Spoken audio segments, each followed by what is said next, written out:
너는 이제 뭐 정숙하지 못한 사람이야를 표현할 때 뭐 부터 시작해서 너는 작았네, 너는 뭐 너무 여유로웠네, 성적 수치심을 줄 만한 목적 이야기를 해요. 보통 이런 말들은 이제 너 화나라고 한 말이기 때문에 수치심은 인정되는 경우가 많아요. 근데 이제 결국에는 성적 목적이 인정되는 게 남자가 이제 자위를 하다가 이제 여성이 생각나는 거죠. 그래서 갑자기 이거 너 닮았다라고 하면서 캡처를 보낸다거나 야한 동영상이나 링크를 보내요. 이때 적당히 좀 받아주다가 여기 다시 만났어요. 다시 만났는데 또 이때 또 야한 동영상 보내요. 그래서 사귀다가 이때 이제 아예 헤어졌어요. 이때 이 부분은 내가 이제 성적인 수치심을 그때 느꼈다라고 해서 통매물로 고소하는 경우도 굉장히 많고, 이런 일시적인 헤어짐이 반복됐을 때는 결국에는 여기서 중요한 것들은 안녕하세요, 자유롭게 하면 하중기 변호사입니다.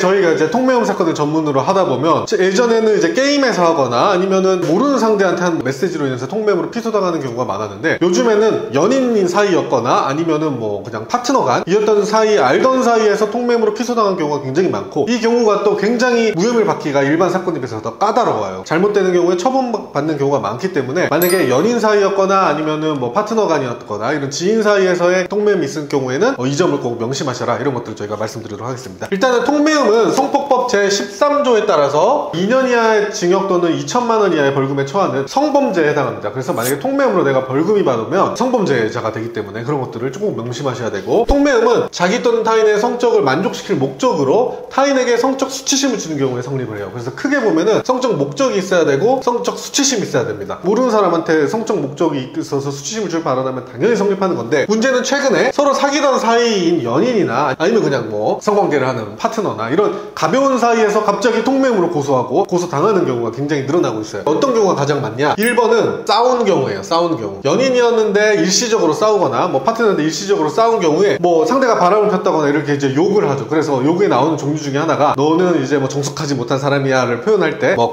부터 시작해서 너는 작았네, 너는 뭐 너무 여유로웠네, 성적 수치심을 줄 만한 목적 이야기를 해요. 보통 이런 말들은 이제 너 화나라고 한 말이기 때문에 수치심은 인정되는 경우가 많아요. 근데 이제 결국에는 성적 목적이 인정되느냐, 실은 이게 우리가 성적 목적은 뭐 야하게 하려거나 이런 나의 성적 만족을 위해서 하는 걸 말하는데, 우리 대법원 판례는 이걸 좀 넓게 봐요. 그래서 자기 또는 뭐 자기의 성적 만족을 위한 것 뿐만이 아니라 상대방에서 성적으로 비하하거나 조롱하는 등 상대에게 성적 수치심을 줌으로써 자신의 심리적 만족을 얻는 것까지도 성적 목적으로 넓게 해석합니다. 너 너무 작았다, 너무 넓었다, 뭐 이런 말들 하면서 내가 성적인 만족이 올라간다, 이 경우에도 성적 목적이 인정되는 경우들이 있어요. 상대의 바람을 알았다거나 해서 이렇게 욕을 한다거나 아니면은 일시적인 싸움에서 그런 증거들을 가지고 있다가 그러고 나서 잘 사귀었어요. 그냥 깨지는 경우도 있지만 잘 사귀는 경우도 있겠죠. 그러다가 나중에 헤어졌을 때 이때 이거 가지고 고소하는 경우도 굉장히 많습니다. 그럼 그런 경우에는 이때 싸웠는데 이게 결국엔 다시 접합됐기 때문에 이 수치심이 줄 정도가 아니라는 부분, 이 부분이 이제 약화된다, 결국에는 다시 극복했고 다시 만났고 이후에 관계도 지속됐고 그 이후에 또 어떤 내용들의 야한 이야기를 서로 나눴고 전후 관계를 봤을 때 수치심을 들 만한 정도가 아니라는 부분, 그리고 목적도 희석된다는 부분, 이 부분을 가지고 이제 다퉈가야 돼요. 그리고 많이 있는 경우가 일시적으로 이제 헤어진 경우입니다. 일시적으로 헤어진 경우, 이 부분이랑도 약간 겹치긴 하는데, 예를 들어 이렇게 타임라인이 흘러간다고 할 때 이때 헤어졌어요. 이때는 막 야한 이야기 서로 많이 하고 막 다양한 관계를 하고 하다가 이때 헤어졌는데, 헤어졌을 때 갑자기 남자가 이제 자위를 하다가 이제 여성이 생각나는 거죠. 그래서 갑자기 이거 너 닮았다라고 하면서 캡처를 보낸다거나 야한 동영상이나 링크를 보내요. 이때 여자는 뭐지 우리 헤어졌는데 이런 상태를 하다가 적당히 좀 받아주다가 여기 다시 만났어요. 다시 만났는데 또 이때 또 야한 동영상 보내요. 그래서 사귀다가 이때 이제 아예 헤어졌어요. 이렇게 헤어지고 나니까 이때 이 부분은 내가 이제 성적인 수치심을 그때 느꼈다라고 해서 통매물로 고소하는 경우도 굉장히 많고, 그렇게 또 고소 당하시는 경우도 많아요. 그래서 이런 일시적인 헤어짐이 반복됐을 때는 결국에는 여기서 중요한 것들은 이제 전후 과정들을 봐야 됩니다. 그래서 전후 과정이라고 하면 이때 헤어졌을 때 이 앞에서 나눈 둘 사이에 이제 얼마나 긴밀한 관계였는지, 뭐 이런 관계도 하고 저런 관계도 하고 아주 앞 사이에서 이제 긴밀도가 굉장히 높았다라는 주장을 돼야 되고, 그 다음에 이때 이제 헤어졌을 때는 실은 남남이긴 한데 정확히 우리 헤어져 다시 만나 이렇게 안 하는 경우가 있잖아요. 쓱 다시 만날 수가 있고 쓱 헤어질 수가 있고. 그래서 2번은 이때 헤어짐이 불명확했다는 주장. 이게 헤어지긴 헤어진 거 있을 수 있지만 사실상 만나고 있는 관계였다거나 아니면은 헤어졌더라도 그 관계에서 뭐 파트너적인 관계는 있었다는 거. 그래서 이 사이에서 이제 그런 헤어짐이 명확하지 않았다, 사실상 이어져 있었다, 연속되고 있었다, 두 번째 주장이 되는 거고, 이제 세 번째는 요때 이제 했던 발언의 수익, 이 세 가지를 특별히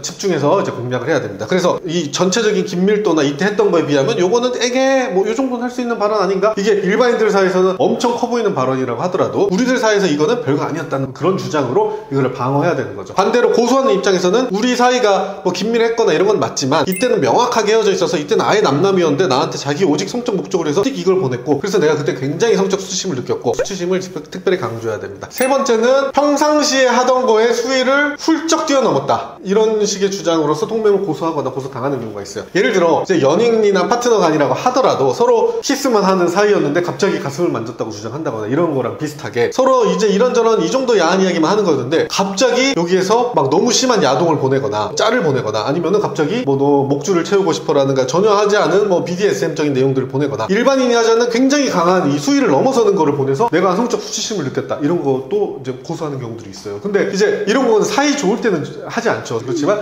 나중에 헤어지고 나서 아 근데 나 실은 그때 사실 느꼈어 라고 주장하는 경우들이 있거든요. 이제 그런 경우도 핵심이 이제 성적 목적은 뭐 부인할 수가 없으니까 보낸 사람 입장에서 어쨌든 연인이었고 이쪽 관계를 봤을 때 이게 수치심이 들 만한 주장은 아니다. 물론 내가 수위를 좀 높긴 했지만 수치심까지 들 정도는 아니다 라는 주장과 이런 주장을 했음에도 우리가 그 이후에 일정 기간을 만났고 아니면 이거보다 더 큰 관계가 이어졌다거나 더 큰 발언을 했을 때 그때도 아무 말을 하지 않았다. 이제 이런 식의 주장을 해서 그 당시적 관점으로 봤을 때 수치심을 느꼈다고 볼 수는 없다. 이게 지금 와서 하는 말이다. 이런 식으로 방어 전략을 짜야 돼요.